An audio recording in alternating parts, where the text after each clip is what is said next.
All right, guys, we are back. This is episode 12. I've got one of my good friends, Crystal Amus, who I've met at Squad Up Summit for the first time in person, but we connected really heavily on business buying and business acquisitions. So, Crystal, why don't you tell us a little bit about you, kind of how you got here, what brought you to SubTo, and why you're interested in businesses?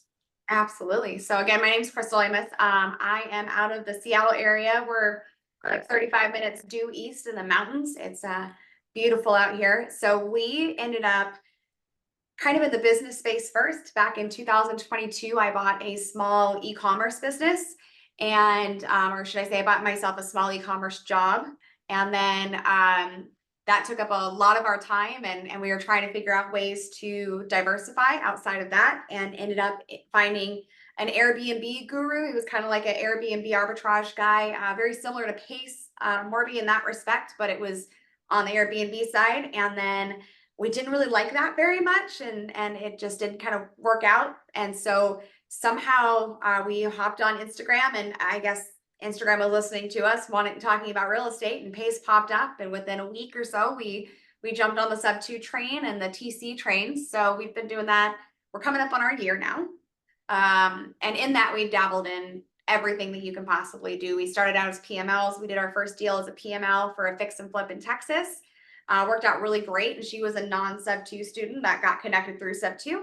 And then we just kind of started dabbling on all sorts of stuff. So we've had couple of fix and flips, a couple of STRs that we partnered on for short-term lending. And then we've done some midterm rentals. And then we kind of spread ourselves too thin and reeled ourselves back. And now we're just doing pad splits, RV parks, and then we have a fund for that as well. And then I'm solely focused on buying businesses. So I started in the business realm because of what I do for my W-2. I'm a finance director for a large general contractor. And so I do mergers and acquisitions all the time. And it's something that I'm very skilled at and very like heavily involved in. And it's fun for me, especially as an accountant. So that's why I'm now kind of focusing on that. I think that the business realm will help you. Once you buy an existing business, you're buying their customers, you're buying their book of business, but it's going to help you, cash flow a lot faster than a home will. And so we've kind of decided that we want our businesses to then help to, diversify into real estate versus real estate helping us do all of it. So Yeah, which makes a lot of sense. And like you said, by buying the businesses, right, you're buying their pitfalls. Like they've already committed those. They already know and understand the market. A lot of people think of businesses as just the acquisitions of the book of business and the assets, which I guess on paper that's mostly what it is. But if you buy the right business and you get the employees and they have good employees, you're getting the human capital, those resources and all that. So I guess, is that one of the things that you considered when you started looking at businesses, or did you just find that out almost by mistake? no, I mean there were a lot of things we considered. When we went into it the first time, we made a lot of mistakes buying our first business. A lot of due diligence that we skipped over that we shouldn't have, but we've learned a lot of really good lessons along the way. We only have technically one employee, and he's a virtual assistant out of Colombia, and so he's just we pay him through PayPal. Which is nice for us because he's inexpensive and he does most of the operational sides of the business. He was with the old owner for about 8 years. But since then, we've learned how to like hire teams and do all these different things. So there's a lot of tangible assets that come through. But because of all those lessons learned, we now know that, okay, well, if we buy too small, this is going to happen all over again to where we're going to buy a full-time job again. And it's just not going to be as easy to scale and everything else. And so looking for those businesses that have, even if they're mom and pop and the mom and pop are kind of running the day to day, most of the time they have great employees who are ready to take that next step up. And that's kind of what we're looking for is we don't want to go in, we're no bull in a china shop. We want to go in, we want to foster the relationships with the current employees. And we want to make sure that they are happy with the owner's decision to sell the business to us and trying to make sure that they want to stick around. It's the last thing we want to do is run people off. So I think that the people of a business are the most important aspect of their assets. They may be technically intangible assets, but they are the biggest asset in a business is making sure that you keep good employees because it's really, really hard to find people who are dedicated and actually good employees now. Yeah, and I think that also goes into, right, the business has to have the culture that you want too, which is another one of those intangibles that you are buying, but you don't see that on paper. Like people throw out goodwill numbers and all that kind of stuff because I did buy a business at 24, and similar to you, I skipped almost all of the due diligence. I bought a business for like 40 grand with like 3 grand down, and I thought I knew what I was doing because I was hot shit here, in my profession as a top producer, but I didn't realize how many things like the market was doing for me, right? Like when you're buying a business, especially in a different market, the market conditions are different. Sometimes it's not always a tailwind for you. A lot of times it can be a headwind.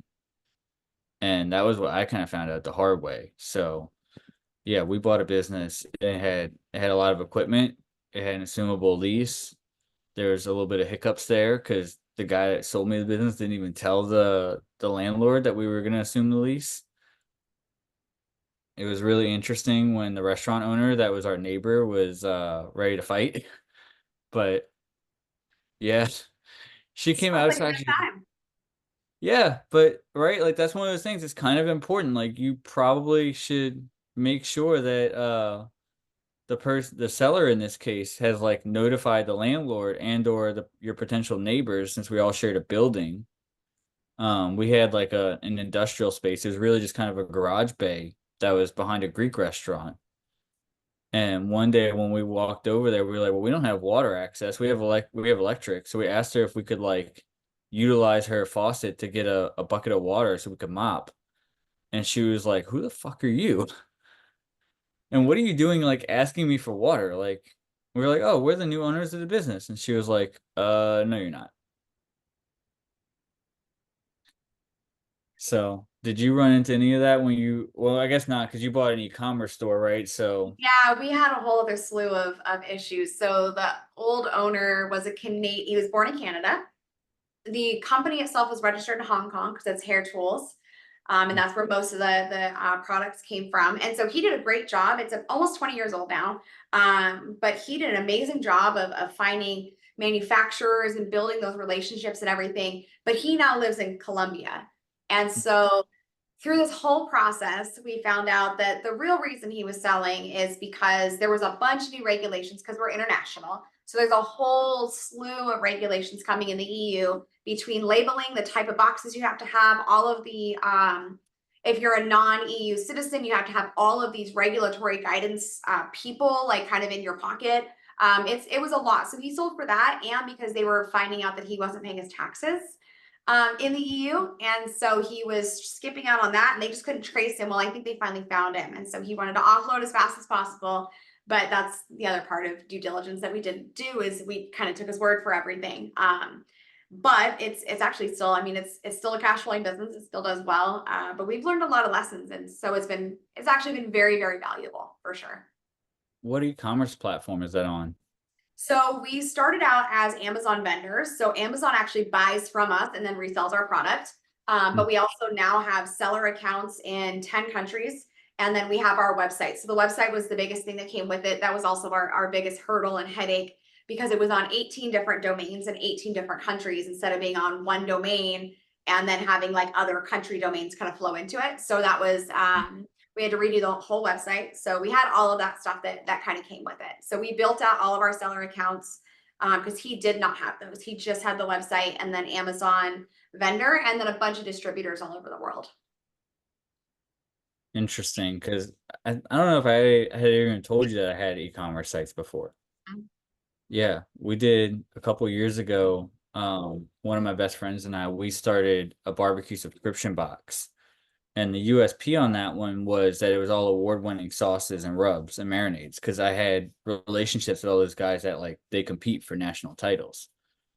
And it really goes to show you too, like if you're very used to one dimension of business, maybe it's brick and mortar, maybe it's service, maybe it's product, but it's not e-commerce, like it's a totally different thing, right? It's like trying to compare single family and multifamily. Those two things like don't exist or they don't equate. So yeah, we did that for a while. We were doing it was like I think it was $30 a month and you got 3 products. That's still probably cheaper than a store. Well, you would think, but a lot of these guys, because people would go look them up, a lot of times they'd be selling their own product on their own website for like $7.95 a bottle. And then people would look at us and they're like, well, I could get the whole thing for $21. Like, why is it 30 plus shipping with y'all? And Yeah. it's like, well, probably because, we're sourcing all these for you, right? And every month it was a different combination from a different part of the country. And again, I think in e-commerce, you think that your USP means it's going to fly off the shelf because to you, it's like the most unique thing ever. Um, but your unique selling proposition doesn't actually mean anything unless your customers understand it too. Yeah, there's nothing unique about hair tools. So that's the other thing is we got into a really, really, really competitive market, and ours are pretty high end. And so they're things that you'll see in like a salon, but we sell them to consumers. And so it's hard to compete in that market with our price point, unfortunately.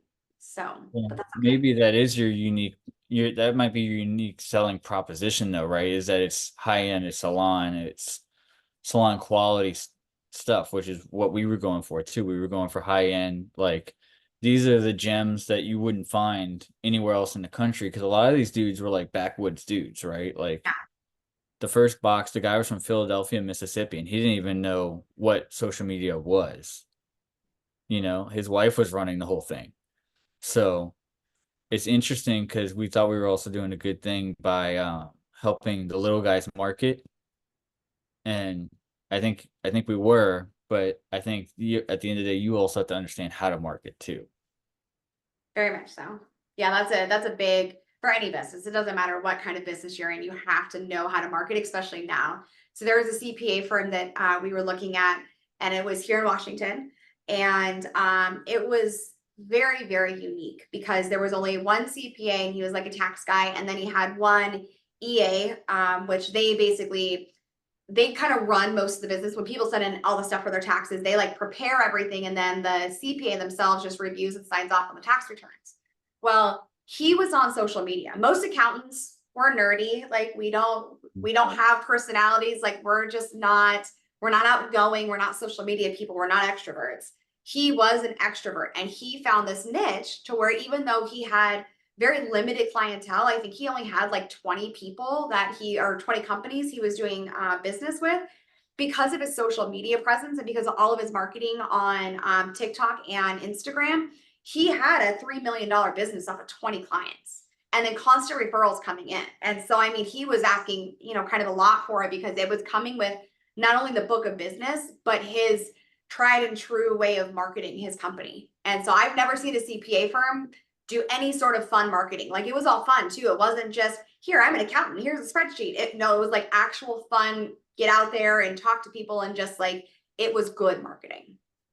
Did you guys have to do any of that stuff with your e-commerce site? I imagine not, Oh, right? absolutely. Yeah. So our biggest point for marketing now, like we were doing a lot of advertising. So we had stuff on Google, we were advertising all over Amazon, and then we also were doing like Instagram and TikTok and Facebook advertisements. It's all very, very expensive, but we hired a company to actually advertise for us for a while. And so they put together a bunch of campaigns, and it was a great way to learn about some of the advertising avenues and how to really do it and what people like and what they don't, because we have a Spanish platform and then we have our English platform as well. And so the difference is in knowing your audience is a big thing. So on the Spanish side, their colors they were or a lot more bright and vibrant, as to where on the American side right now, what's in is more kind of nude colors and just very docile. And then as it came into the different seasons, they would change. And so just knowing your audience that way was really, really helpful. And that's why we hired that advertising team to do it.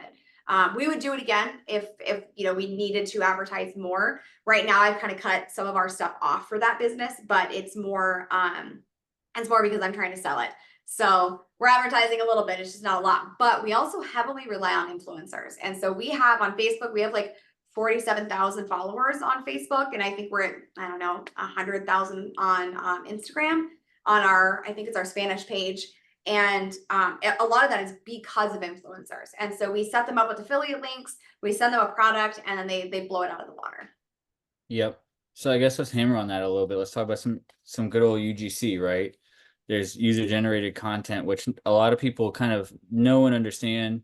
Because like you were saying, there's a CPA and he's doing fun marketing. It's like, but why does it work? And I think it works because it probably looks like it was shot on an iPhone. It probably was shot on an iPhone.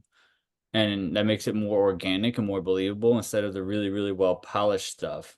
And Yes. I think UGC is something we can really kind of hammer home on right now for people in real estate because everyone wants to be super clean and polished. They want to have the profile picture that doesn't even look like them because it's been photoshopped with the crazy background. And You should see that. I don't have a lot of professional pictures. All of my pictures are goofy. Like literally, it took me hours to find a picture that I could actually use for you to advertise for me. So I'm like, I paid a couple of like AI generated places, make me a professional photo. Like, and I submitted selfies because that's what they asked for. But it was hard to even find selfies that weren't like goofy because normally my tongue's out or like my mouth is open and I'm just being super goofy. And so the I mean, I stuff, would have promoted that too. I'm not gonna lie. I know, I should I have. I should totally would have. I it could should just have be been one of Crystal Amus. those. But it was very difficult. Like even with the AI stuff, some of them came out and looking okay, but I looked like I was 18 again. Like it looked like I would have looked if I was cute in high school. Like it did not come out looking like me whatsoever. And I paid two different companies and uploaded the same selfies to both. And I'm like, this doesn't look like me. I don't know how people are doing it with their AI generated stuff. Like they're either paying $100 for something really good or they're just getting real lucky. But mine didn't work that way. It didn't even give me pink hair. Like I had like auburn hair. I'm like, this isn't even the close to the red that I have. Well, I think too, a lot of them are just doing Photoshop and they're doing their own touch up stuff. Because I noticed at Squad Up Summit, some people looked just like their pictures and some people looked nothing like them. And some of them are just way old and outdated. And the funny part about Squad Up, about meeting people in person from the digital world, is that I say that everyone on social media is already at eye level. So you have no idea, like, especially if you've never met them in person or off Zoom, like, how tall are they? How wide are they? Like, you're almost like scoping them out. You're like, oh, you're taller than I thought. You're shorter than I thought. That's usually the one I get is, wow, I thought you were taller. You seem taller. Like I'm not taller. Well, that's why you have the bright hair so we can find you in the crowd. Exactly. No, that's exactly what it is. But So, I but mean, talk about the UGC though too, right? Because like I said, what kind of stuff were y'all doing either on your own or with influencers that you saw that was working? well, the ones that really did work, like I would post a lot of videos for myself and they didn't have our tools in them whatsoever. Like it was more just me talking about how I became the owner, that it's a woman-owned business, what I was hoping to do to make change, positive impact and make it to where everybody felt included. That was my big push is inclusivity. And so those videos tended to get a lot more views or people of like even when I had the advertising agency, people of color using our tools or people that didn't look like your run of the mill, like supermodels, got way more views and way more like clicks than anybody that was like overly pretty. Like if you got some blonde hair, blue eye, bombshell on there. I mean, yeah, people were looking at her, right? Like, and there was a lot of interaction, but we didn't get any clicks. Like there was no click through for it. There was no shop now and have them actually touch the button. And so when we had other people on there that seemed like normal people that didn't seem like paid advertisers, I guess. Yeah, it generated a lot more user interaction. There were a lot more comments. There were a lot more thank yous. There was a lot of stuff. Like anybody who didn't just look like your run of the mill, Victoria's Secret model, they got way more views than anybody else. Yeah, and I think people underestimate, just how good imperfect content is. And so many people spend so much time hankering on this is what content should look like, and it has to look this way, and I'm going to shoot it 47 times before I post it. But that's what it used to be, right? Like that's exactly what that used to be, is it had to be prim and polished. It had to look like that. And I think that people realize over the last, like, I don't know, 3 to 5 years, that so much of that is so fake. And they're like, yeah, I don't like that anymore. People want more authenticity now. That's just the reality of it. They would rather see you in no makeup and just looking like a bum and then coming out, with your hair all pretty after that kind of thing. Like they would much rather see the progression, but know that it's real rather than be completely fake. They don't like it anymore. Right. Well, you see that now with all these supermodels on Instagram because now they're trying to compete with the algorithm. and they have so many filters on. The one time you catch that influencer without makeup on or without the filter on, you're like, that's not even the same fucking person. Like, dude, Typically what the hell? Like, I feel catfish and I hadn't even met you in person. Like, what the hell is going on here? Like, I'm so glad I didn't take you on a date, or you find out that they're either taking steroids or they've got plastic surgery or whatever. And like I said, that was one of the reasons I got burnt out from content was after doing the subscription box. Like my friends that were perfectionists in content would literally call me, be like, "Well, you could have done this better. You could have done that better." And I'm like, or my partner even was like, "Well, bro, we only got 8 likes on that. Why'd you even post it?" Excuse me? I mean, that's 8 likes. Eight's Right. better than none. That's 8 that you didn't have. And the only real way to build the algorithm in your favor is to get the reps in, right? Like you can post 3 times a day. That doesn't mean that Crystal's gonna see my stuff 3 times a day. Gosh, I hope not. But I get that now. Like within SubTo, people are like, dude, you're all over Facebook. And I'm like, no, I'm really not. I post like a couple of times a week. I comment on some people's stuff here and there when they tag me. I said, but the reason that you see all of my stuff is because you interact with all my stuff. Yeah. So it's showing you stuff from 6 days, 10 days, sometimes up to 14 days ago that I had posted. Um, but right, like the perfections in the imperfections. Like, okay, cool. You had one video go bad. Who cares? Do another one. We had one video go viral. It got like 1.6 million views on TikTok. It didn't do as well on the other platforms. Got like 100 or 200,000 views on Instagram.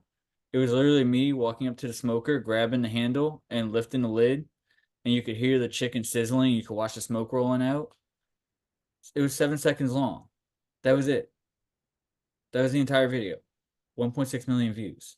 Now everyone's hungry. Yeah, I did find that, and I should be on there more. I'm not on TikTok. Our company for our e-commerce is on TikTok, but I'm not on TikTok, so I don't ever go on there and like see things. But I know that that's still the biggest platform, and so it's some of it's coming back to Instagram. Facebook's kind of dead now. I mean, you can still do a lot on Facebook, but it's not nearly as much as it used to be. And so we definitely get a lot more hits off of Instagram. And then when we do post on TikTok, that's where a lot of our stuff comes from. It's more TikTok stuff. And so Yeah. I don't think I'm going to get on there with a hot straightener and do any of those dances or anything. Probably not the No, best idea. no, please don't. Last thing, last thing we need is you hurting yourself, and then you're gonna be like, Adam told me to do it. Although that would probably go viral. Probably. And to be That's fair, I the would, organic stuff is me just being ridiculous. It's like running with scissors. yeah. And like I said, to be fair, I would laugh.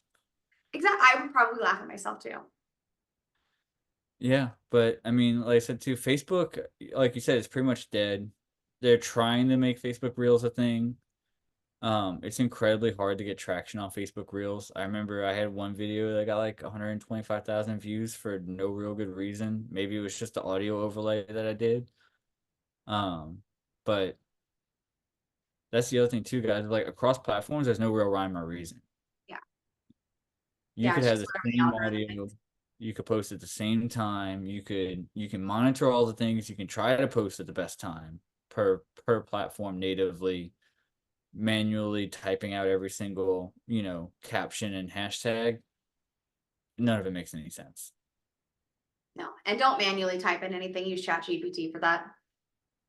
Yeah. Use All of chat. my content comes from ChatGPT. Like I even had ChatGPT like write me up an entire like week's worth of content to do. So that's been a really good way to help give you ideas for content to make.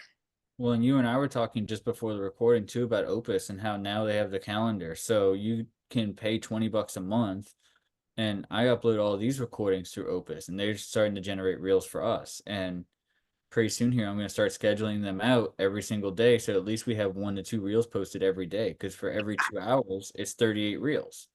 Yeah. Yeah, no, I completely agree. I didn't even know that was a thing. We were using Powly for a while. And so that was with the advertising agency, and that seemed to work out really well for them. And that's kind of what they use for all their people, but it was expensive. And so we didn't continue on with it when we kind of ditched them. But yeah, now that Opus has that, we'll definitely look into that because we need to create more content anyways, especially as we start looking for warm leads. So I think that, I mean, obviously there's so many ways to find businesses. You know, you have your on market deals. You can go to websites like Biz Buy Sell, or, you know, you can find any brokerage website and you're going to find a plethora of deals, no matter what kind of business you're looking for, in any state. It doesn't matter. Like, you're going to just find an abundance of deals. The hard part is the cold calling, right? Like, it's figuring out, okay, well, how do I, like in real estate, you have to skip trace a house. There's websites that you can go on and you can pay for a website to skip trace a owner of a home or a multifamily business or an RV park or whatever. You can find all that data super, super easy. You can't really do that with businesses yet. There are some platforms, but they're ridiculously expensive. There's one called Data Axle, and you can go on there and you can search, okay, I want a business in the States, in, you know, within 50 miles of Seattle, a construction business that does this type of construction. You can narrow it down pretty well. And then you hit generate and it'll give you business names. And for free, you can get up to like 250 per search, but you have to pay for email addresses. And so you can do all of that work and then you still have to figure out how to skip trace unless you want to pay thousands of dollars for email addresses. So it can be very, very difficult to do. So AI is helping with some cold stuff, but that's the hardest part for us. And then next is going to be figuring out how to generate warm leads. And that's where the content comes in. People that are, if even if you're cold calling, right? Or you know, you are on Facebook talking about, hey, I buy businesses. This is what I do. Let me buy yours if you're interested. Like, let me give you a free evaluation or whatever it is. To get those warm leads, people are going to want to see that you know what the hell you're talking about. Like, I probably won't go out and say, hey guys, I'm going to buy a beauty salon. I'm going to go buy a hairdressing studio or whatever they're called, like a salon. I know nothing about how to cut hair. Like, I wouldn't be able to do anything besides say, hey, I get my hair done. Like, that's about it. And so the content that you have to create to really generate that for people to know who you are has to be very specific to you buying businesses, but it's got to be you and you have to talk about that stuff. That's the only way to generate, you know, warm leads out of anything on advertising. And so that's why I think that, you know, I know you and I had talked about creating content, even when Shane was on with you a little bit ago. You know, we talked about how much social media is just not our jam and we don't create the content. But in this world nowadays, you have to 100%, whether you're out scoping out businesses or you own a company, that is the best form of advertisement, is getting on and posting content. It's not really my jam either, for the reasons I described earlier and some other ones too, right? Like, because what I found was when you start scrolling, you start looking for what's trending. And when you're looking for what's trending, you end up in a doom scroll. And like, that's not good. Yeah. So I think just kind of like we all peruse it a little bit every day, right? Taking the things that you really like and modeling it. And now a lot of the CRMs have social media tools too. Like, we use Open Dispo, and guess what? They have all these different trigger actions you can set up to where if they comment on your Facebook post, like with the fire emoji or whatever, they get entered into your CRM with a tag. Yeah.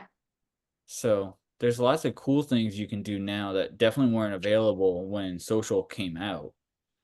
Oh yeah, yeah. Any of those like CRM style, or even just some of the AI interactions that you can do. Like, you can have an AI bot go and each time somebody comments, or they would automatically send them a message. Like, I know I got one. I'm in another mastermind, and I commented on something that she posted, and her AI bot sent me a message, and it was like, "Oh, you should join our mastermind." I was like, "Oh, I already am, but thank you."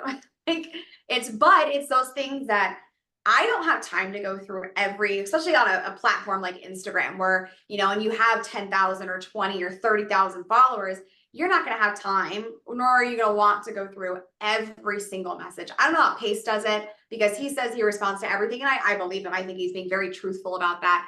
But Yeah, I just don't know how he finds the time. I But don't either. I do it, but my following is not that big, exactly. You don't have a right? couple million on there like Pace does. No, I've got like 1,500 fucking people on Instagram. Like, I I don't believe even think I me. have that many. So you're ahead of me on that. I have that on Facebook now, but that's only after joining SubTo. I literally started with 200 friends on Facebook, and I knew 95% of those people in person. And Yeah. then it just like blew up. I think I have over 2,000 people now, and I'm like, I don't know most of you, but sure, we Oh, can be friends. I've got edging on like 4,000 people on Facebook. I've been deleting some of them because I'm like, your content sucks. Well, be careful. Once you hit 5,000, you can't have anyone else. You can in professional mode. Oh yeah, I'm not on that. I suppose I should do that. Whatever. Well, when Facebook was Okay. trying to boost reels, what they did was anybody that was a reel creator, they offered professional mode to. And Oh, that's why some profiles look different than others. Like I had that one reel that got like 125,000 views on Facebook for whatever reason. I still think it was just the audio because that was the only thing that changed. And yeah, they were like, you can join professional mode and you'll be eligible for reels bonuses and this and that. And I find that a lot of people fall into that trap too. It's like there's all these little micro influencer like bonuses that they offer.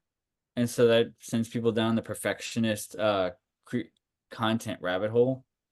And it's like, guys, the reason you got offered is because you just started making content, right? yeah. Like they didn't offer it to you because you looked like the best person. You didn't look the most polished. You don't look like, an AI generated picture, you know. People like your content because you created the content and they like you. Yeah, that's the hard part though. You really do. You kind of fall down that, like you said, that rabbit hole and wanting to be perfect. And that way you feel like, because that's how you feel like you need to be, right? Like you think that that's still you, just in a more professional manner. Yeah, well, and that's the truth to some extent, but the truth is too that, like you were saying earlier, like just be yourself, even if that's as goofy as they come.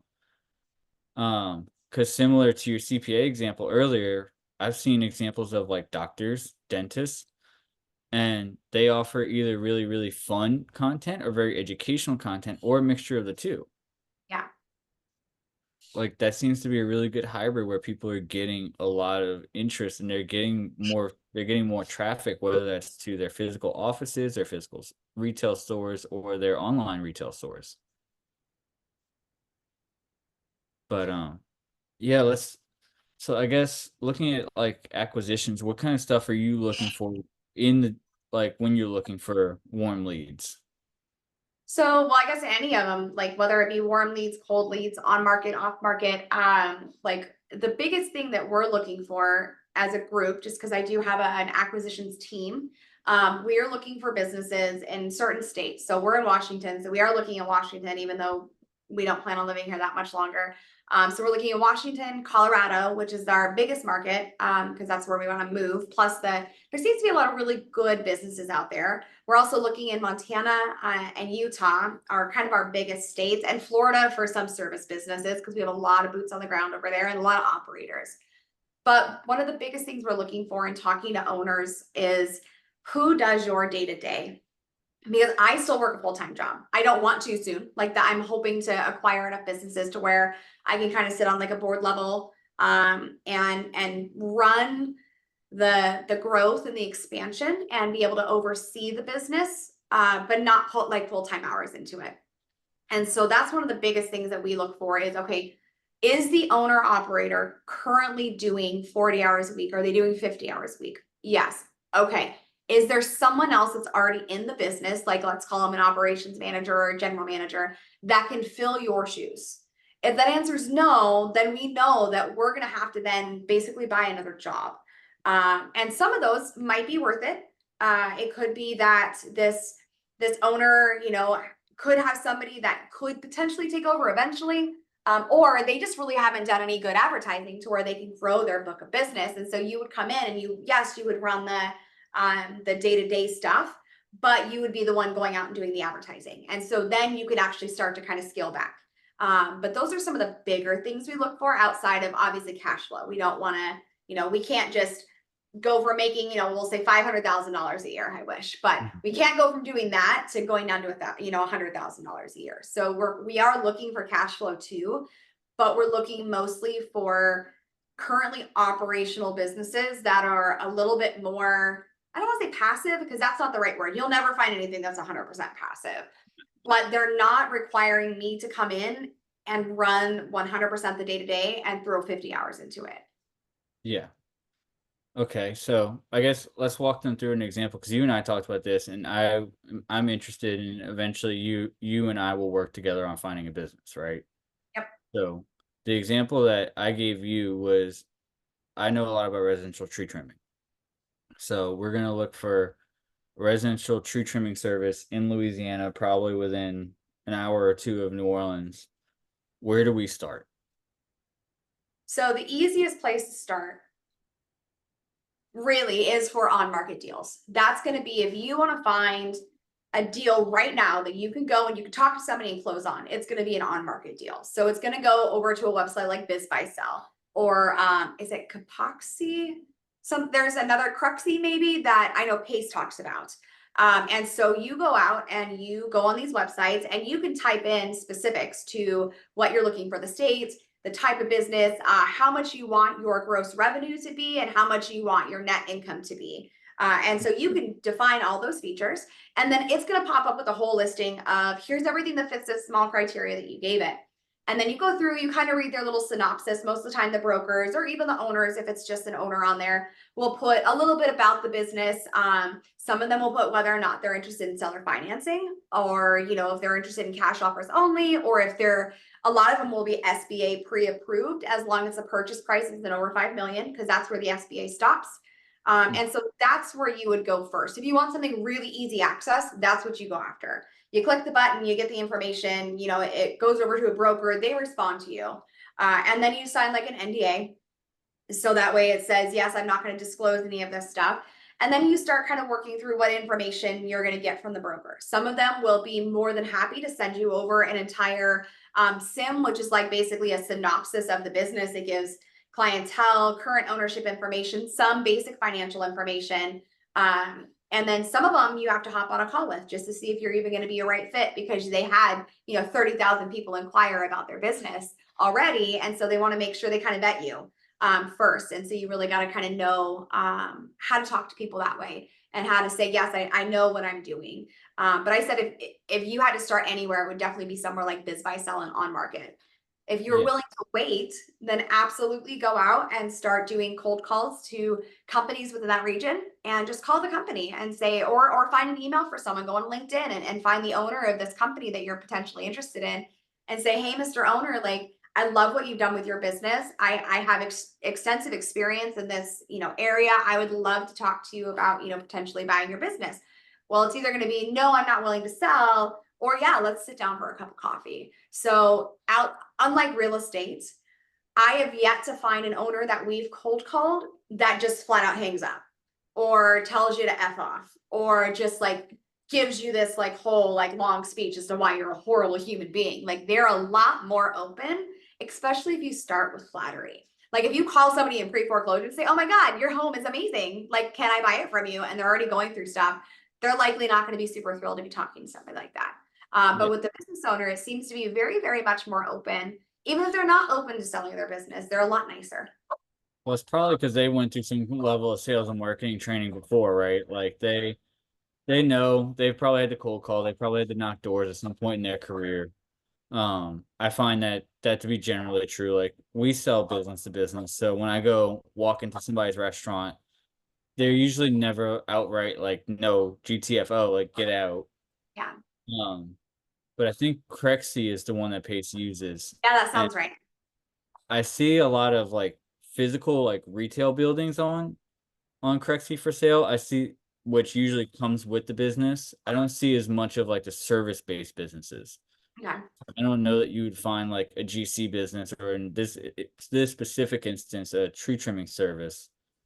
Um, I actually found my business that I bought back in 2017 on Craigslist, of all places.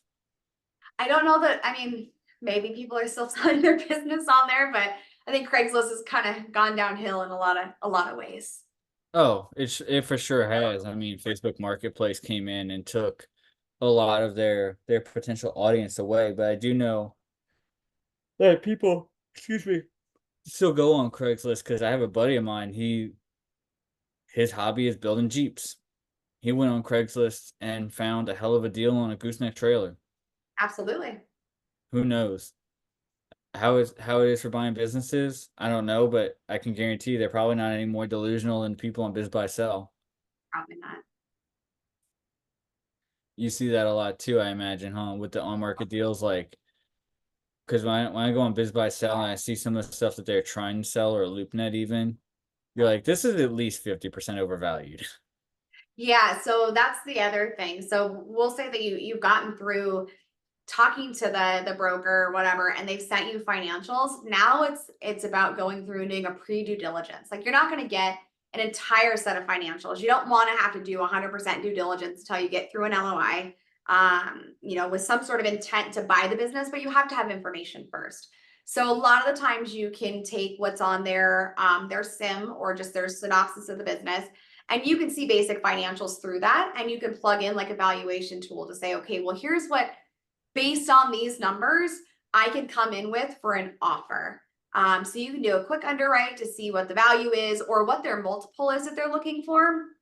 And so each business is going to have some sort of a multiple, whether it be of their gross revenue, which is way more into tech. So tech side of the marketplace they will value their business off of their gross revenue plus a ton. Like, some of them are going for 10x right now, and venture capitalists are snatching them up like crazy at that amount. It's like, man, I hope you know how to grow that. But other ones will go off of what's a little bit more true, which is the cash flow. And so you get your seller's discretionary earnings, and a typical company that's like a service based, like a tree business, or like for me, I'm looking for general construction companies. They're usually going to run off of like a 2.5, or maybe a 3 multiple. And that's about average. So that's going to be off of their net income. And so if they make $100,000, they're going to try to sell the business for $300,000. Sometimes it's worth it. Sometimes it's not, depending on what else is coming with the company minus their actual sales. And so that's the next biggest thing, is going through and determining, okay, does this make sense? Like, let's say they're overvalued. It's $1 million purchase price, but it really is only worth like $750,000. You go back to the broker and say, okay, Mr. Broker, hey, we have some questions. We're not seeing where the value is coming up to the million. Can you help us walk through how we got to these numbers? And sometimes they'll give you a whole spiel on why it's worth it when it's really not. But a lot of times it's because the owners want to have what's called an add back, you know, put back into their discretionary earnings. And it could be pizza parties for the employees. It could be their personal travel, 100%. Their personal travel, it should come back as a discretionary earning, because that may not be something that I put on the business. But things like their salaries, well, that salary is going to have to go out the door no matter what. So that's not really an add back, because it needs to go back out the door, whether it be to us or a general manager that's going to come in and run the day-to-day. It's still, most of that's going to go out. I've had some where they've put like a pizza party. They did a pizza party once a month or once every couple of weeks for their employees for years. And they thought that was an add back, because I don't have to do that now, because it's not a daily, you know, it's not a fixed part of the business. And it's like, well, no, that's a cultural thing now. So that 100% is done an add back, because if I stop doing what this previous owner was doing and treating their employees like he was, they're not going to like me. Like, maybe eventually you can wean some of that stuff off, but it wouldn't be considered an add back. And so getting a lot of information and really kind of getting in there pre-letter of intent to buy the business, I think, is really important. So diving in as much as you can and gleaning as much information as possible when you value a business is very, very highly important. Okay, so let's take it back to our example, right? We're either looking for a tree trimming service, we're looking for a GC company. There's nothing good on LoopNet. There's nothing good on Crexy, because, like I said, they don't really cater to services. Well, and everything on Biz Buy Sell is overvalued. So we're looking for a deal. We're gonna start cold calling. How are you filtering out those businesses by anything? Or are you just calling every single business you can find? Are you going to Secretary of State and like trying to skip trace back from that? So unfortunately, the Secretary of State, like in Washington, for example, they give some names, but they don't give any emails. So right now there are some tools that we actually found on Instagram, funny enough, to where you can put like something into like Google. It's like a Google search, and you could put like, there's certain parameters, and I'd have to find them, and I could send it out. So that way you could give them to anybody who's on here. But you put in the parameters and you can actually find email addresses, or you go over to LinkedIn and you can start LinkedIn campaigns, and you can look for construction companies, especially if you pay for the professional LinkedIn. There are ways to skip trace on LinkedIn for companies that fit a certain criteria, because they do those a lot for like recruiters. So the recruiters can find people on LinkedIn. And so you can find owners that way, or you can go on just Google and type in, you know, tree service New Orleans, and you look at all those businesses that are on there. And then there's a couple of skip tracing like tools that will get like Gmail addresses or Outlook addresses or things like that. And then you could basically send them an email. So the one thing that we've started doing is we use Data Axle. And so we have the free version, and so we can't get that crazy with it, but it'll give us 250 businesses, and we put in as much search criteria as we can. Like I would put in 50 miles within New Orleans, tree service that has, I don't know what your average employee count would be for what you're looking for, but we'll say 5 to 10 employees. Yeah, that'd be about With right. a gross revenue of like under 10 million, and it'll spit out 250 of those, and it'll give you the name of the business. It'll usually give you like an executive or whoever's kind of registered on that business, on whether it be on LinkedIn or on their Secretary of State. And then you'll get a phone number and the address for the company. The only thing you won't get without fully paying for it is their email address. But that at least gives you an avenue to say, okay, well, here's some of these businesses that are within my criteria that I can now either call, or I can figure out how to find them on LinkedIn and skip trace their email address, or just go there. If you want to go and door knock and say, hey, Mr. Owner, like I'm interested in, acquiring more businesses. I have this experience. That would be the way to do it. Okay, so I wasn't sure if you were also using any kind of parameters, like, because one thing that somebody told me was you could always go to the Secretary of State, you could look for like the older businesses, right? Because chances are, if they're run by a solopreneur, that person's going to want to retire. So you'd want to try to select for, like, let's say, boomer-owned businesses, at least as best that you can. I think that depends on the state. I know in Washington you can do that. There are certain parameters that you can put in, like a business established date. And so I don't know if they're in between like 1902 and 2002, and that's the parameter, or if you could say anything established before a certain mark. I know in Washington that you can't do a whole lot that way, but I don't know about some of the other states. I know here, I think you can get. I know you can't get emails from our Secretary of State. I do believe you can get the date that they're created, if they're in good standing, and you can usually get a registered agent or a member, and I think maybe a phone number. Yeah. So we can get all that here too. So I mean, I guess we could probably just do a general search. So we also have something called labor and industries, and I know that's not in every state, but it's basically like employees, it's kind of like a workers' right type website, but you Mm. can search for a general contractor on there. And so that's one of the things that I've done as well, is I'll go in and I'll just put in like parameters that says find a contractor, because I'm in construction and that's what I'm looking for. And it's supposed to like help you vet, contractors when you're looking for, to make sure they're in good standing, make sure they're paying their workers comp, make sure they're paying any prevailing wages that have to come up, make sure they're in good standing with their taxes in the state and such. And so you can go on there and do the same thing. And then you can look the business up that way too. Yeah, we have the I believe it's called the Workforce Commission. Similar concept. That's where, like, it's mostly geared towards employees, but there's a lot of employer resources. So like if you were filing your workers' comp claim or your unemployment claim or whatever, that's where a lot of people go for those kind of resources. But I know that there are ways to reverse search through there that you can find, like you're saying, like the contractors or the service type businesses that you're looking for, because those are the ones that most heavily use those kinds of departments when it comes to the state. Correct. Yeah. Okay, so we go out, we're cold calling. I don't know how many businesses do you think, right? Because that's the other thing. Your KPI is gonna be totally different. You're not calling 50 houses to get one contract. No. So how many businesses do you think people should start calling before they even really start getting meetings? Well, so we have some other partners that we talk to a lot. They've created this business network called the Entrepreneur Fellowship, and they're here in Washington. They started in SubTo, and they have a really good like real estate background. And then one of them decided, he's like, I'm interested in maybe even pursuing business, and so he did. And so one of the things that they found is they have a couple of cleaning businesses, and they started with small ones, all creative finance.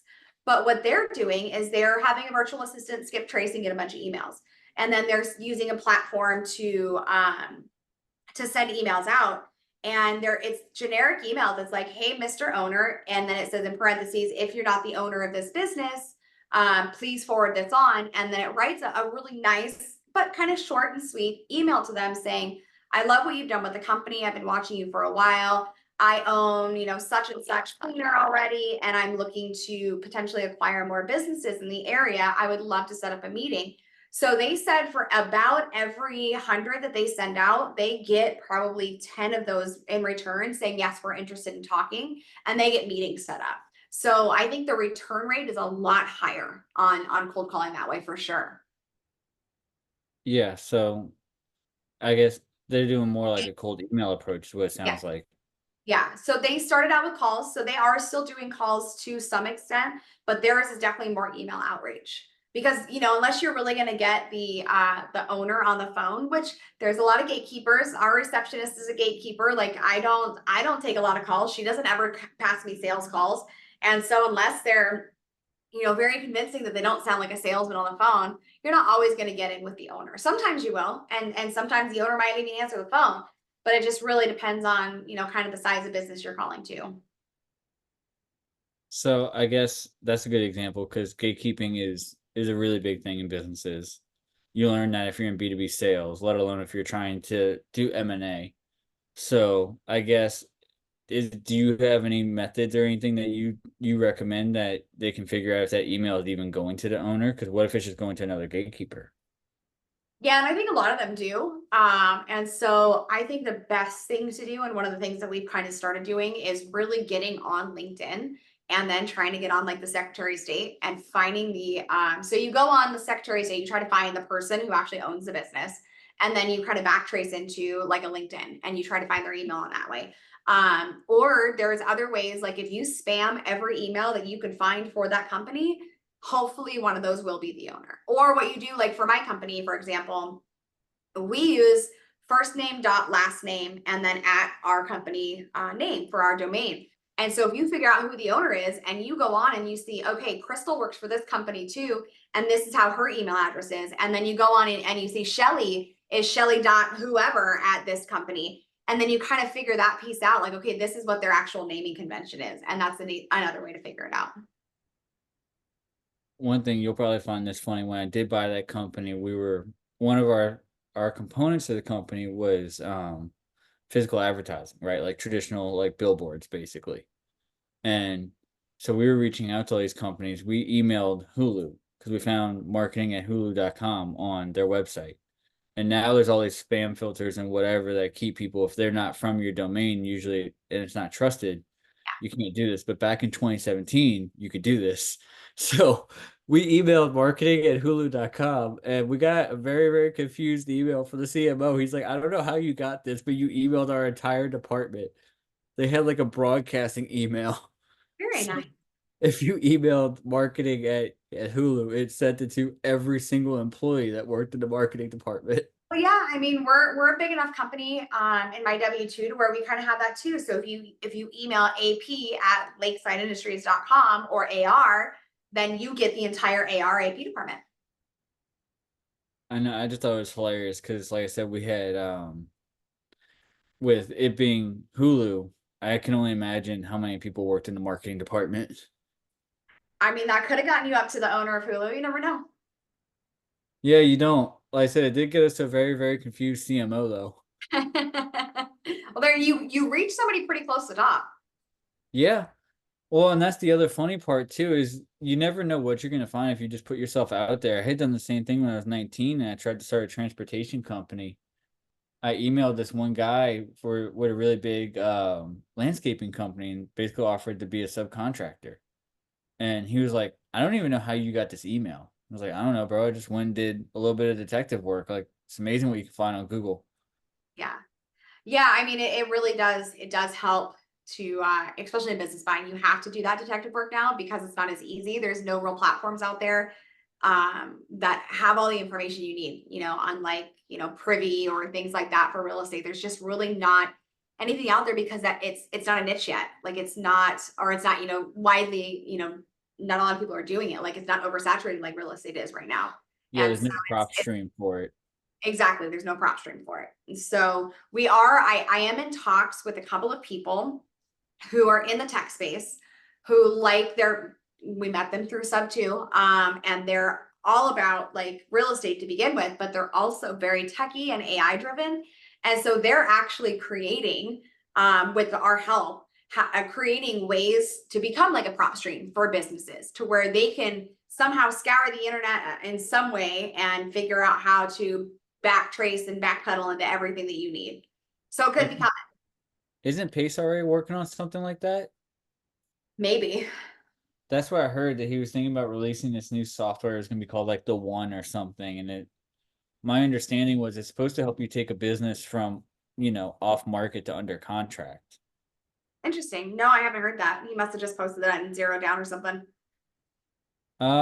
He talks about it like kind of sparingly in Zooms.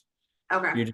You'll hear him mention it. And I know that Carradine Shelby, who's in SubTo, is um Carradine has the experience to build an app from scratch, like custom code and everything. So I think that's where that's heading. I don't know that for sure. I know a lot more people are going to start looking into businesses, especially as they figure out that like multifamily is going to get saturated quickly. Mobile home parks, RV parks, they're probably not zoning. I know they're not zoning for mobile home parks at all anymore, from what I heard, like federally. Yeah, there's a lot of places now though, because of the housing crisis that like even where we live, we have a lot of mobile home parks out by where we're at. And they're passing a law in Washington itself. And I'm assuming like normally if it passes in California, we eventually adopt it. And so like we always, I swear our entire West Coast is competing with each other in these ridiculous laws. But this one's actually great, is you're not, as a developer, as a home developer, you are no longer allowed to come into a mobile home park, buy the park for the land, tear everything down and make everybody move, and then develop homes on it. So they're actually putting a stop to that. So if it's currently zoned an RV or a mobile home park, then it has to stay that way. They are grandfathered in forever. I don't know about new zoning. Like if I bought a plot of land and I wanted to turn it into a park, depending on what I wanted to do, if it was going to have like running water and all those things, then it might take a little bit more permitting. But in Washington, the homeless crisis is so bad because we don't have affordable housing that they're looking for more people to do affordable housing. Yeah, one of my friends who's also in mobile home parks was saying that they had to put a stop in it in Illinois too, because what they were doing was buying the parks for dirt cheap and then doing like pad rent. So they're renting the land, but they don't own the homes. So these people who are looking for affordable housing still end up with like $2,000 a month in bills because they gotta go finance their own mobile home. They gotta pay the pad rent, which is like 12 or 1,300 bucks. So you add that to your note, and then yeah, like they might take care of the water, but I Yeah, mean, it's not affordable, no, no, not for most. especially not when you're already living in a trailer, right? Like if you had $2,000 a month, wouldn't you have just bought a home? Or found, an apartment. That too, yeah. Because even the most expensive apartments here are like $3,000 a month, but you could find an apartment all day long for 1,600 bucks. Yeah, which is So, still crazy. Still absolutely crazy. oh, it is absolutely. Like I look at my first apartment when I moved out here, it was half of a shotgun, so half of a duplex, 1 bedroom, 1 bath. It was like 725, and it didn't even come with its own appliances. And that was 2014. Oh, you're such a baby. We're the same age, you idiot. Uh-uh. Anyways, no, I think you know, the nice thing is when you get into those spaces that, they are trying to get the regulations for that, but they are still a business. So they're actually a really lucrative business, which is one of the reasons that, my other half is actually kind of in for that as well, is because they are great for a business model while still helping. Like I think that's our biggest thing is, obviously, yes, we all want to retire, we all want to do the things, and we all want to have our own lives to live without being burdened to do it for somebody else, or a lot of us do. But we also want to help. Like we're not jerks. We don't, just not give a shit. We're only trying to do things for ourselves. And so I think that that's why, especially mobile home parks and then like RV parks that allow you to stay as a permanent resident in your RV, versus, just the transient ones that just come and go and they're camping and they're seasonal. You don't go in and you don't just go from paying $200 a month for your pad to, upping it to 1,200. Like nobody's going to come in and do that. one, they're going to lose people and they'll figure out a way to get their home moved. But that's a bad business move. Like it's a horrible business move and it's horrible on the people. And so most people buying mobile home and RV parks see the upside of, yes, you probably are going to raise rents a little bit because you're going to add so much value to this. Like you could add, the ones that we're looking at have acreage to them. And so we're looking to add in dog parks. We're looking to add in rec spaces. We're looking to add in things that will be appealing to the people and help their needs, like on-site laundry. You know, not every, a single wide doesn't really have enough space for laundry. Or in an RV park, when they're transient are, you know, RV people, it's easier. You don't have a lot of laundry in actual RVs. So if we can add a laundromat on site and it'd be inexpensive, like that's kind of the value adds. And so yes, rent going up for things that are added to it 100%, but that's not why, you know, it's still way more affordable than most places. Yeah, so let's talk about that a little bit. Let's talk about the different asset classes, right? Because y'all could have picked anything you wanted to. And like we talked about just a moment ago, like everything else is getting big right now, right? Multifamily is getting big. When we were at Squad Up Summit, that was the first little banner that they ran out of was multifamily. Because everybody's like, I'm out of single family now. I want to do multifamily. Or, you know, some people all of a sudden, because Joe Jensen's gotten big, I want to do mobile home parks. I want to do RV parks. I want to do this. I want to do that. What made y'all go into RV parks, you know, besides that? Besides, like, was it the returns on that you can make on it? Was it the value adds, or was it just a little combination of all of that plus maybe helping out other people out? Oh yeah, no, it's absolutely a combination. Obviously, they're like I said, they're a good business venture. You know, especially when you can buy them for cheaper. And then, you know, a lot of these park owners, they don't necessarily want to own the park anymore. And that's kind of what we're finding is the ones that want to sell, they would love to stay there and they would love to maybe work in the park and like help manage it or something, but they don't want to do all of it anymore. They don't want to deal with the tenants. They don't want to do everything. But they kind of just want to have their lives back. And so you know, we're trying to help as much as possible, but you get in for relatively inexpensive. You know, even for $1 million, you can find $1 million park, whether it be RV and mobile homes, and you can make that return on your investment so quickly because it can cash flow $300,000 a year. I mean, that ROI is just a couple of years on that before any value adds on there. Yeah. And so like that's a big thing. Is really the return on investment because as long as it's not the most rundown thing and it's only like, you know, a fractionally, you know, occupied, you're still going to get a pretty quick return on it. Plus, obviously, the ability to add value to it, and then especially in an RV space, is having those people come through that want to come and camp and do all those things, and so your ROI on those are even higher when you have a mix of stationed people that live there and then people that are kind of coming and going for camping purposes. So even just the seasonality, especially if you're in a warm place, you're going to find that people are going to want to come there and they're going to like along Route 66, for example, you know, down south, it stretches from one end to the other end. And you can find so many RV and mobile home parks within just a couple of blocks of Route 66. And that's the perfect place to stop. Like you're on a road trip, you're going to need to stop somewhere for the night, you know, and those fees are going to be higher than if you were staying there for a month, you know. So there's a lot of fee structures that go into that too to make it more amenable as the owner while still allowing for people who want to stay there permanently to have a lot less on their plate for you know paying rent. Yeah. Well, and one of the things I didn't realize until I started looking into it too is like you're talking about how well they cash flow. They also cash flow at super low occupancy, right? It's a totally different business model than your typical big class A multifamily apartment complex. You don't have to run 82 to 97% occupancy to be profitable, you know? Absolutely. Yeah, I mean, because you're still not, you know, most of the time, the fees for an RV park, they're going to cover what any sort of monthly expenses would be on that spot. You know, like especially if you're metered and all that stuff, like your electricity is not going to be outrageously high. Your water's not going to be outrageously high. So it's pretty easy to cover those costs versus like an apartment complex where you have all this building maintenance too. So that's a big thing. So even if you're, you know, you have all these capex that you have to have in a multifamily apartment complex versus like an RV park, you really don't have any capex unless a slab breaks or a tree comes down or something like that. You really don't have all those costs unless you have other buildings on there, you know, like an outhouse or something like that.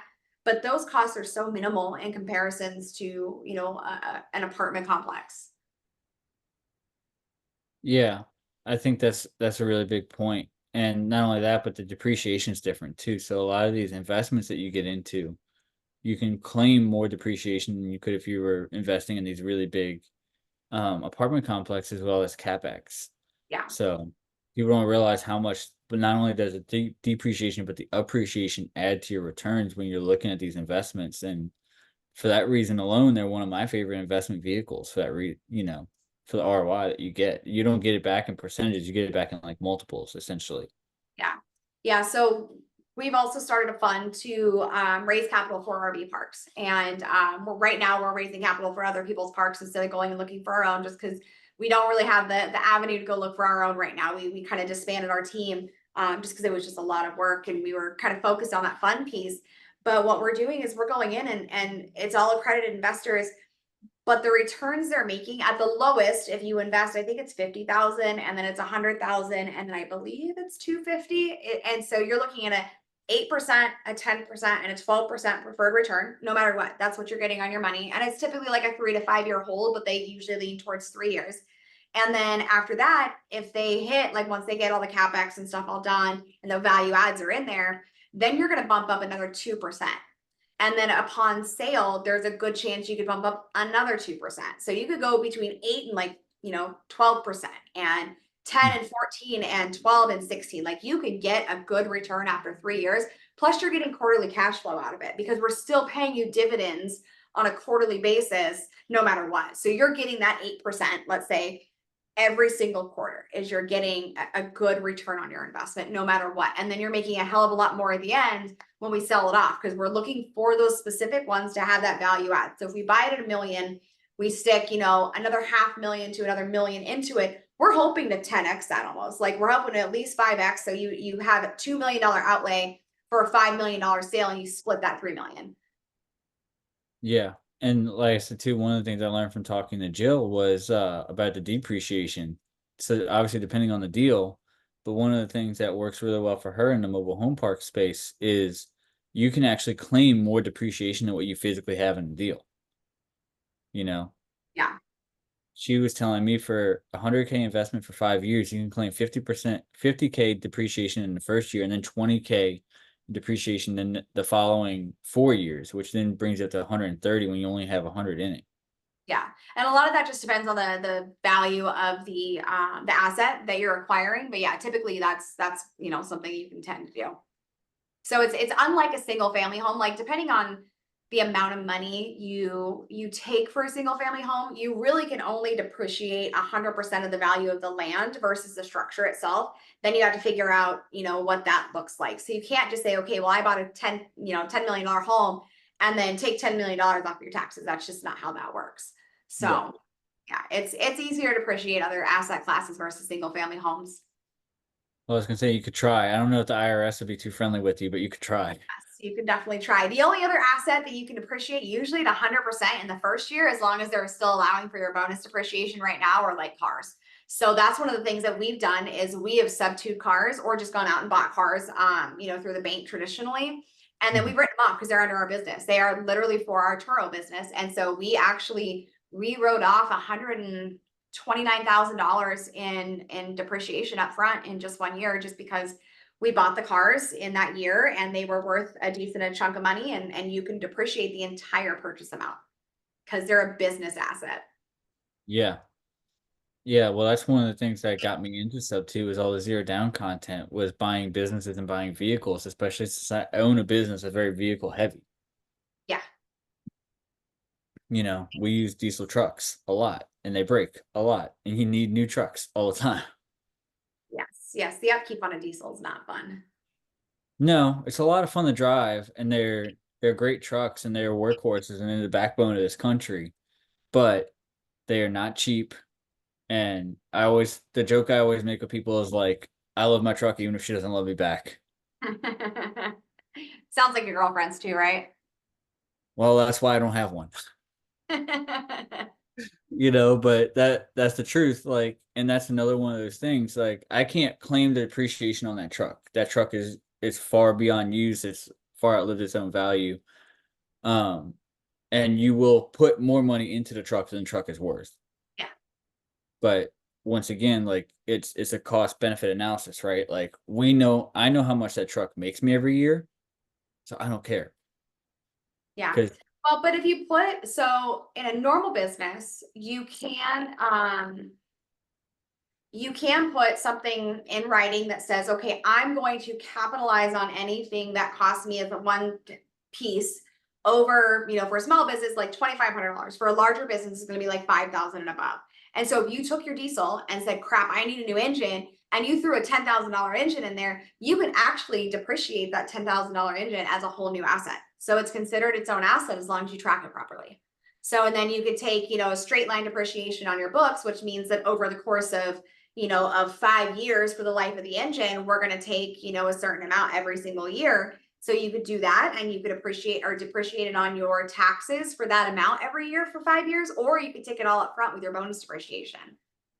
does that only count for really big components, or can that count for any kind of components you have to replace on the truck? It depends on what you're doing. So you have to have a CapEx policy. So for a smaller company, like a small company like you would be looking for, you could probably get it down to about $2,500. And so as long as, like, if you needed to replace 5 pieces of the engine and not just the engine itself, they really consider those more expenses. So they wouldn't consider that like a capital expenditure. It would be a big component. If there was a bunch of, like, if you had to replace the entire engine, but you piecemealed it together, then everything as an accumulative could be then written off of your books, because it all came together for one function. So you couldn't say, okay, I'm replacing my fuel pump. Your fuel pump's just going to be an expense because it's just a standalone little piece and it doesn't equate to much. But once you get into the bigger components, you can, hydraulic system, 100%. You can take your entire hydraulic system and replace it, and that's a write-off. Anything like that. So as long as it's a big, so the rule is that it has to make the piece of equipment back to full functionality or better. And so, like, if you're doing like anything with like gears and belts and stuff like that, they want to make sure that that's actually making it output more per hour before they want you to fully write it off. But with Hmm. like a diesel, it's going to be the engine because that brings it back to functionality. Well, it's probably gonna be like you said. It's gonna be the engine. It's gonna be the PTO if you have one. It's gonna be your hydraulic system if you have that. It's probably gonna be like you said, your major components like your differentials, your axles. What I would be more curious about is some of the deeper engine components like the injectors. Injectors have to be replaced every 180,000 to 200,000 miles, regardless. Um, That one can be a gray area. That one would yeah, be probably considered more of an expense. yeah, because they do have to tear down half of the engine block in order to even get to it, which is why it's so expensive. Yeah. But the entire truck can't run without it because no injectors means no go-go juice. Yes, that is very true. So I mean, that one's definitely a CPA topic that knows anything about engines. Because they have to do, their own analysis to see what that, why did you have to replace that? Like, what is this? It's like saying an engine filter. I know you can't go for that many miles on just one filter, but changing your oil is considered an expense, not a capital expenditure.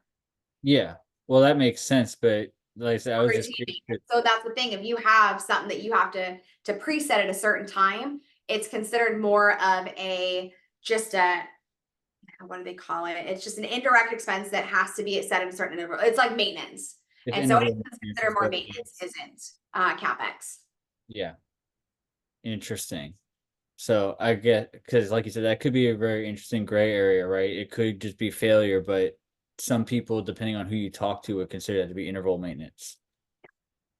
But at what point, too, if it's mega spaced out, if the intervals are like 200,000 miles, is that Then still yeah, interval? a lot, as long as it hits a certain threshold, then yeah, it could be considered a new component there. I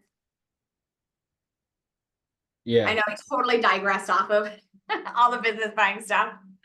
No, but I mean, this is all super important, right? And that's kind of the benefit of you being an accountant, essentially, that looks at buying businesses. Is these are things like my accountant never even asked me. I did have to replace my injectors back at the beginning of COVID. That's a $5,200 expense for my truck, and I had to replace a high pressure oil pump with it. And like I said, both of those are required for the truck to even function. And they are interval maintenance, but their intervals are like like I said, probably about 200,000 miles, and they made it up to like 260 or 280,000 miles. So that would be, in my opinion, that'd be new components. But like my CPA didn't ask me any of that. He just wrote it off as an expense. It just came out of our it was basically just income minus expense. Guess what? You made very little for the year. That's not very Just, helpful. yeah, I mean, but that's the other avenue you go with it too. Like those are the types of things that you have to figure out, okay, do I want to expense this? Like if you made an additional $100,000 for the year and you wanted to show zero or close to zero, so you didn't have to pay taxes on that, then you would 100% expense everything that you could. Like it doesn't matter. Like you would want to expense everything, get it off your books, get your net income to as low as humanly possible. Because what you're doing by not doing that is you're carrying that amount on your balance sheet. And so by doing that, it still raises your net income because now all of this goes into a bucket and you have to depreciate it every single month over time over say like the 5 years. And so you only get a small fraction of that. So if it's $100,000 that you spent on this and you're only taking $5,000 of that a month, you're only expensing up to $5,000 of that a month, and that's it, versus taking the whole thing at one whack. So there's ways to play it, but with a CPA, anybody who needs to go out and find a CPA where there is assets like that in a business. If there's any sort of equipment or anything like that, that CPA should know how to value those assets and value those CapExes and tell you how you can process them through your books. Like what's going to be my best avenue for doing this? Should I just expense it because I'm going to make too much money and I need to write the asset off? Or should I carry it over a longer period of time? So you definitely have to interview CPAs before just diving in with one, just because, say they're cheap or, you're good friends with them or somebody referred them. You need to make sure that they're familiar enough with your type of business to be able to actually help you to get the most tax benefit. Like I'm not looking for a CPA just to do my taxes. I need them to tell me, okay, if you do this during the year, or, here's what your quarterly income is going to, or tax amount is going to be, unless you do this. Like somebody who's also going to be a partner and understands what I'm doing, because I don't want to pay taxes. Nobody wants to pay taxes. And Right. so you do what you can legally and ethically to not have to do that. And one of the biggest ways is buying assets. Just like us in real estate, we buy houses to depreciate and wipe it off of our taxes. And that's one of the biggest reasons to have real estate too, is for the depreciation on it. And, so that your taxable income is now less. You kind of have to do that with the CPA too. Like even in real estate, you need a CPA that knows real estate. Yeah, which makes a lot of sense. And one more equipment question, and we'll kind of bring this back around to some more acquisition stuff. So a lot of small businesses are always looking to get equipment. Some of them like to go old, some of them like to go new. I know that there's strategies and advantages to both. Really, if you're small and you're just starting, going old is probably better. Like your maintenance is going to be higher. That's the problem, is what can your books do with maintenance? So say you go out and a brand new machine that you're going to buy is $10,000, but you can buy a 10-year-old one for $4,000. When is that $4,000 going to eventually hit 10,000? Is it in the next 2 years?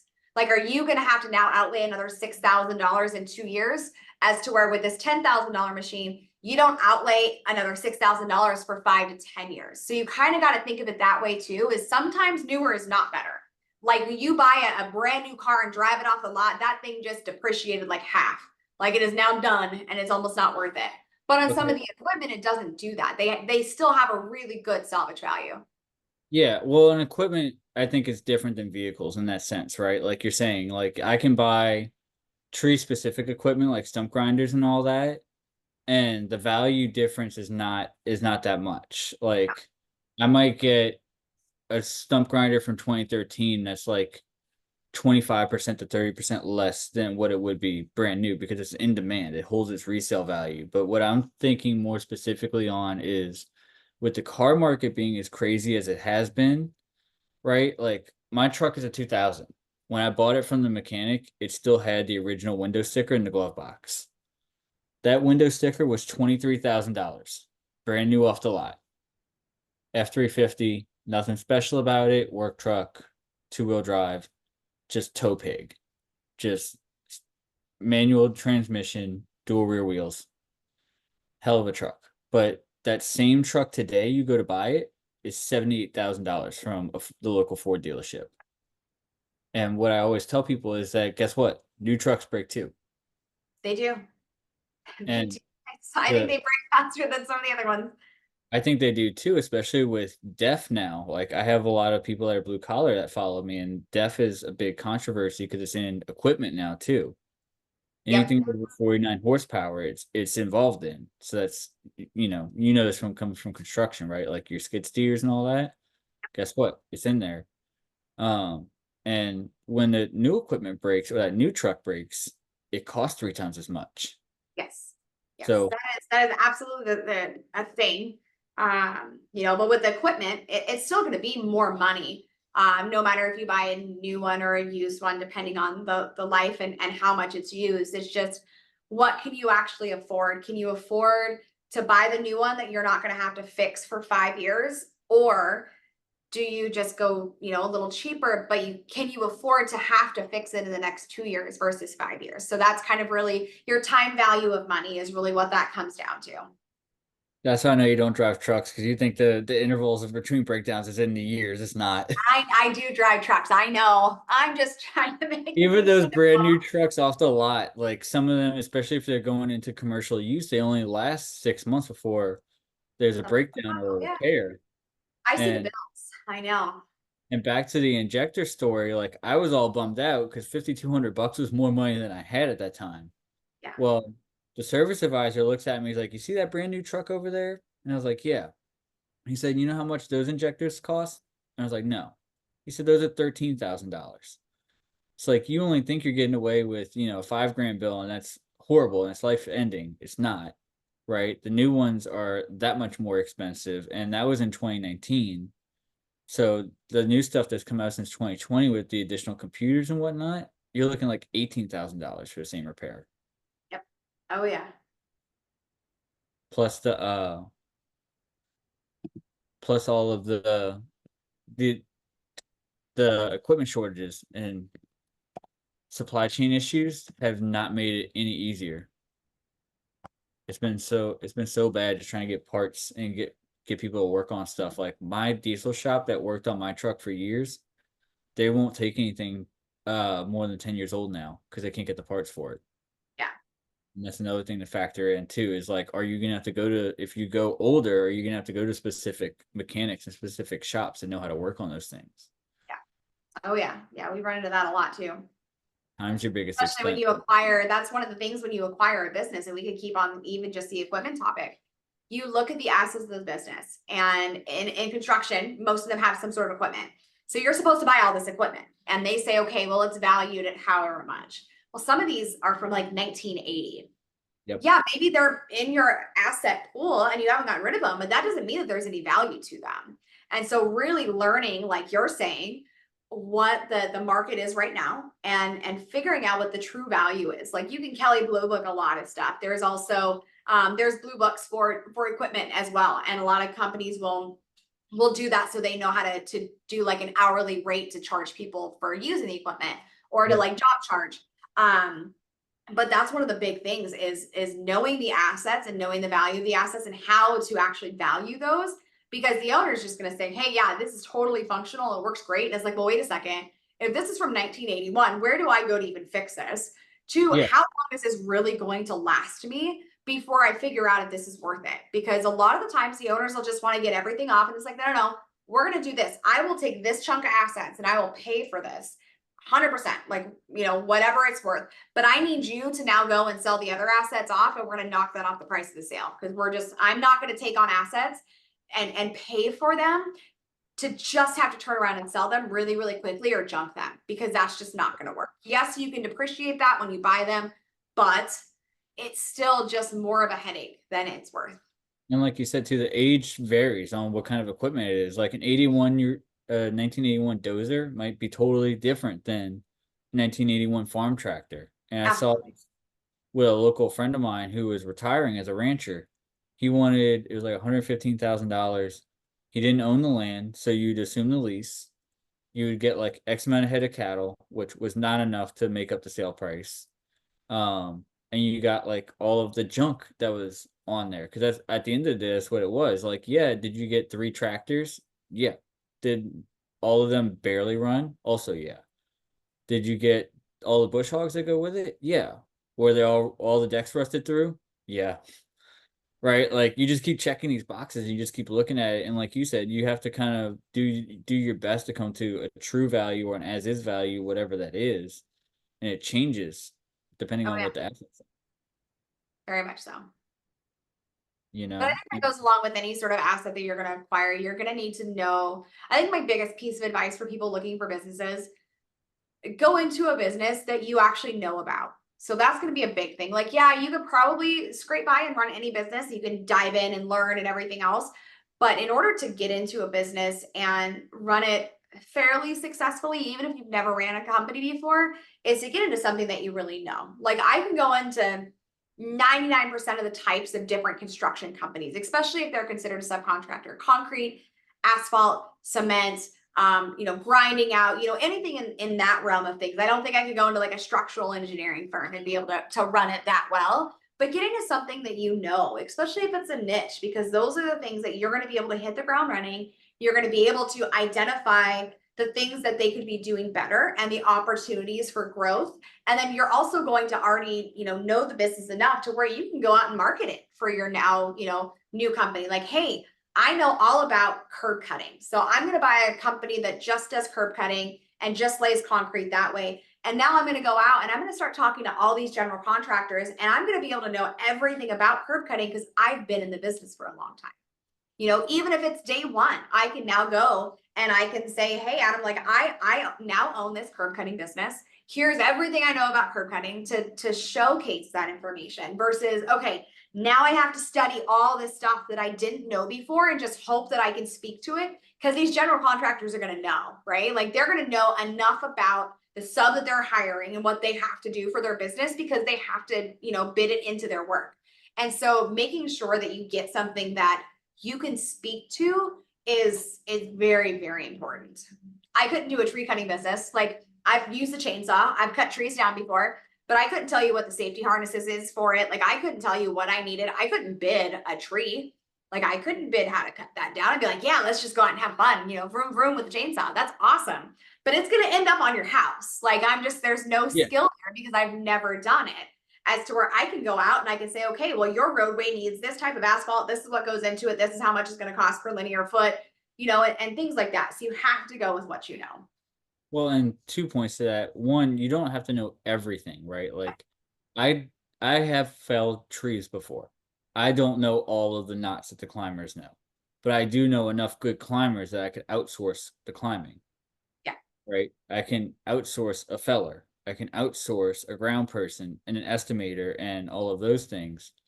And I'm glad you brought up the niches because that brings me to one of the final things I wanted to talk about, which is vertical or horizontal, right? So you're looking at buying businesses. Let's say you own a business already, like whether you're an electrician and you're looking to acquire either another electrician's company, or would you look at acquiring a GC, right? Yeah, so I think that's really going to go into what is your exit strategy? What do you want to do with this business? Do you want to hold the business forever? Then maybe you just go out and you acquire more businesses on the same line of business. So I'll use my curbing business, for example, because I'm actually in talks with an owner right now for a concrete company out in Colorado that does curb cutting and then like decorative concrete. So the thing is, if I were to buy that company and I said, okay, I want to own this company forever, I would then just go out and buy other concrete companies. Like I would scale vertically or horizontally and just go out and find other ones that are like that and just continue to grow my book of business because it's easier to grow by acquisition than it is to grow by organic sales. And so, yes, that is 100% part of it, but it's way easier if you say, okay, like you own another concrete company, you're ready to get rid of it. I'm going to come in and I'm going to buy that. Now I have your book of business and all your clients and all your people. And so now I just added, another $5 million to my book of business. So it's super easy to do that as to where that $5 million would take forever for me to grow. And I was like, I got really, really lucky. But if you were thinking, okay, where's my key and exit strategy in the next five to 10 years? You still do the same thing. You still want to grow by acquisition, but you say, okay, right now I'm in concrete.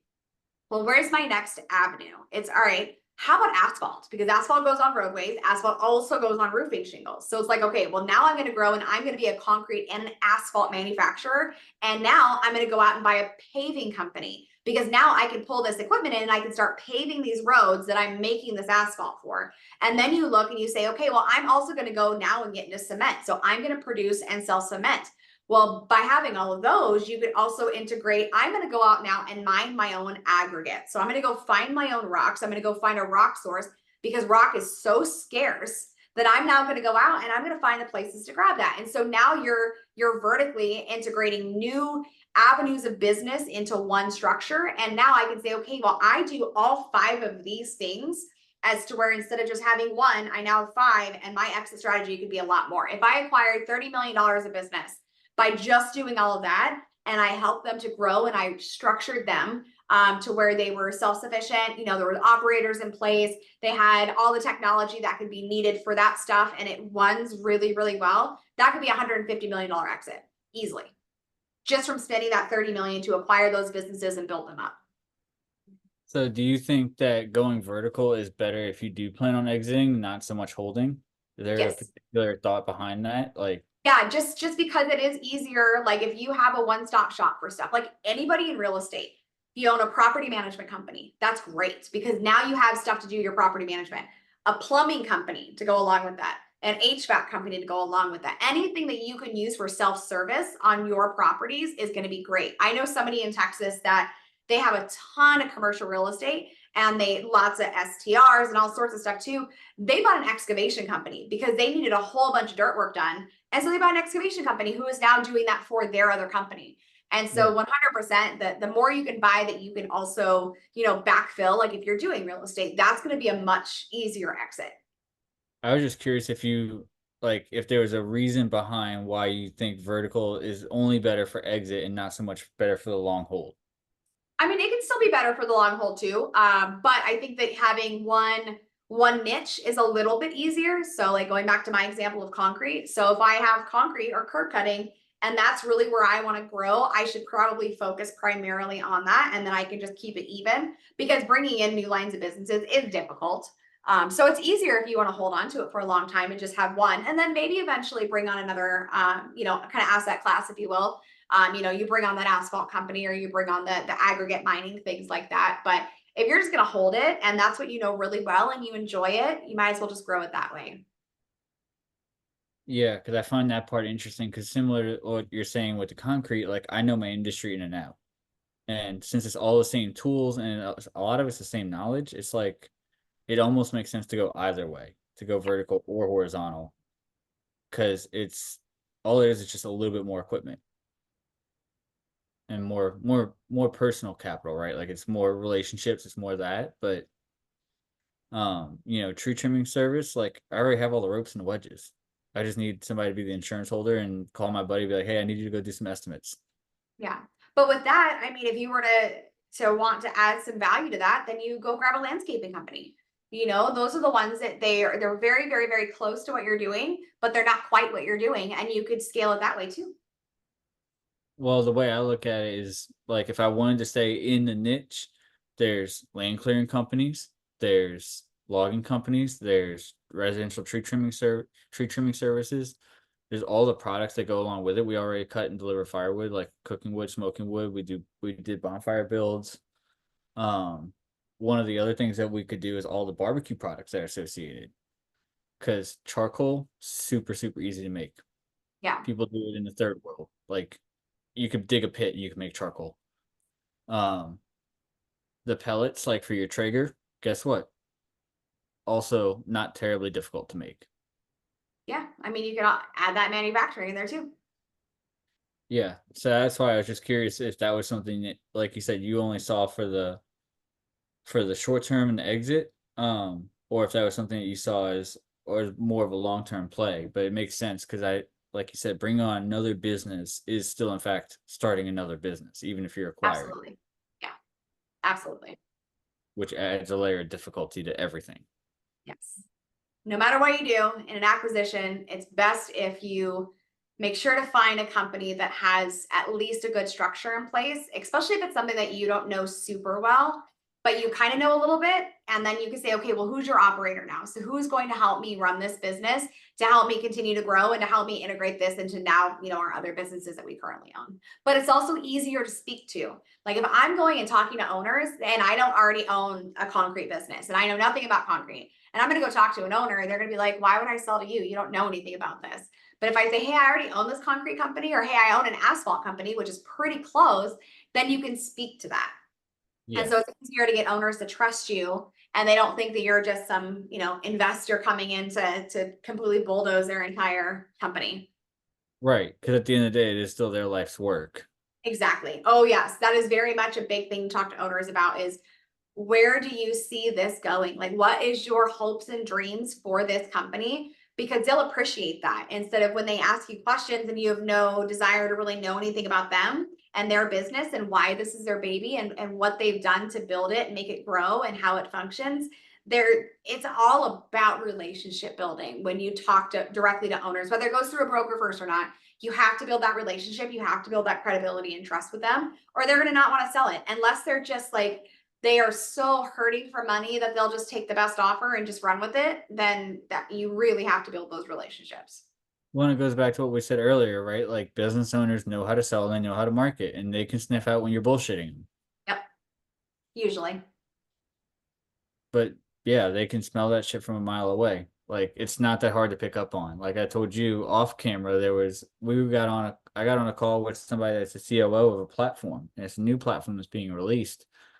And you could tell he didn't care about his customers. He didn't care about the client acquisition. He was too busy talking about how great the company is and how all the big things that they're doing and what they're doing with influencers to even notice if anybody had any questions. Like, Oh yeah. Well, there's some people that should be in sales and some people that shouldn't. Because that's not a good sales. right. Well, and again, right, like that, I think that's changing too. Like social media and all that, we're starting to see that people have to be more transparent. And so the old definition of sales to like beat them over the head until they say yes, like objection handling and all that, like it's not working anymore, guys. Just like your perfectionistic content, it's not working anymore. You know, once they see, that you're that Instagram model and you have no makeup on, all of a sudden they realize they're like, I got catfished. And Well, but it depends on how you spin that. Because if you say, hey, I'm being vulnerable now and I'm showing you who the true me is, and you're being, real about it, then sometimes that creates even more of a following. But if you go back to being highly filtered, then yeah, no, that's not going to work. I've seen it go both ways, but more often than not, when I see them like, oh, I'm being vulnerable, it's a fake level of vulnerability and Very authenticity true. anyway, because they're still that highly filtered person on the inside. Very true. So definitely don't do that, guys. Do not, for the love of Christ, like worry about this kind of stuff. Like I said, you know, and there's so many easy ways to scale a business. And right now, in the world of free technology, like we said in the beginning of this call, like UGC is it. User generated content. Just document what you're already doing. Use AI to your advantage, Absolutely. especially where applicable, right? Like AI can't do everything for you. AI is not going to replace you as a copywriter. I'm a halfway decent copywriter. AI is not replacing me anytime soon. Um, it can write some basic bitch captions for you, and that works on the platforms where captions don't matter, like Instagram and TikTok, and to some degree Facebook. But AI is not gonna replace anybody anytime soon. Yes. Agreed. Not It's here. other than office admins.